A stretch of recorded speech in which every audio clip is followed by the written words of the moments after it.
ยี่เพิงยางพานินสยแสงและสมพานจรุนแสง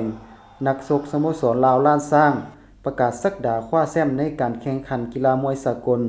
ชิงแชมป์ประเทศลาวประจำปี 2025 เพื่อคัดเลือกนักกีฬาผู้มีพรสวรรค์ติดทีมชาติลาวเกี่ยมทรงเข้าร่วมแข่งขันระดับภาคพื้นและสากลโดยเฉพาะแม้นการแข่งขันกีฬาซีเกมครั้งที่ 33 ที่จะจัดขึ้นในท้ายปีนี้ที่ประเทศไทยในวันที่ 11-13 มิถุนายน 2025 สหพันธ์กีฬามวยสากลแห่งชาติลาวได้จัดการแข่งขันกีฬามวยสากลชิงแชมป์ประเทศลาวประจำปี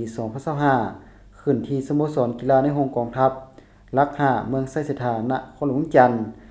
โดยให้เกียรติของร่วมชมมีท่านพลจัตวาคำคิดไสสงครามประธานสภาบริหาร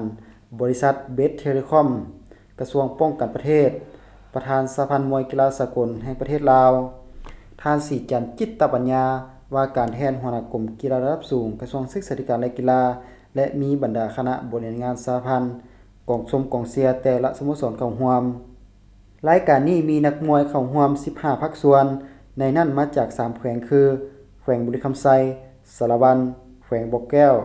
กระทรวงป้องกันประเทศและบรรดาสโมสรภายในนครหลวงจันทน์เข้าร่วมแข่งขันกันทั้งประเภทชายและหญิงประเภทชายมี6หุ่นประกอบมีหุ่นน้ำหนัก51กิโล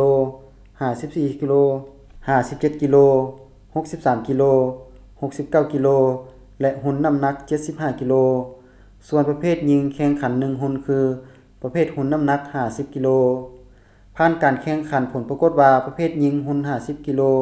ชนะเลิศแม่นนางดาวมายุรีจันทราชจากซาฟายิมส่วนประเภทชายหุ่นน้ำหนัก51กิโลชนะเลิศเท่าหยีเพิงยางสโมสรมวยลาวล้านสร้างหุ่น50กิโลชนะเลิศเท่าสิทธจักรสุขเสริมจากค่ายมวยยอดทไซหุ่นน้ำหนัก57กิโลชนะเลิศเท่าจันทกรทินทวงศ์จากกระทรวงป้องกันประเทศหุ่นน้ำหนัก63กิโลชนะเลิศเท่าพานินสยแสงสโมสรมวยลาวล้านสร้างหุ่นน้ำหนัก69กิโลชนะเลิศเท่าสมพานจรุนแสงสโมสรมวยลาวล้านสร้างเช่นเดียวกันหุ่นน้ำหนัก75กิโลชนะเลิศเท่าเตะไสคำพันธ์จากสโมสรบูซูหนองด้วงสำหรับชนะเลิศได้รับเงินรางวัล2ล้านกีบอันดับ2ได้รับเงิน1,500,000กีบและอันดับ3รวมได้รับเงินรางวัลผู้ละ1ล้านกีบ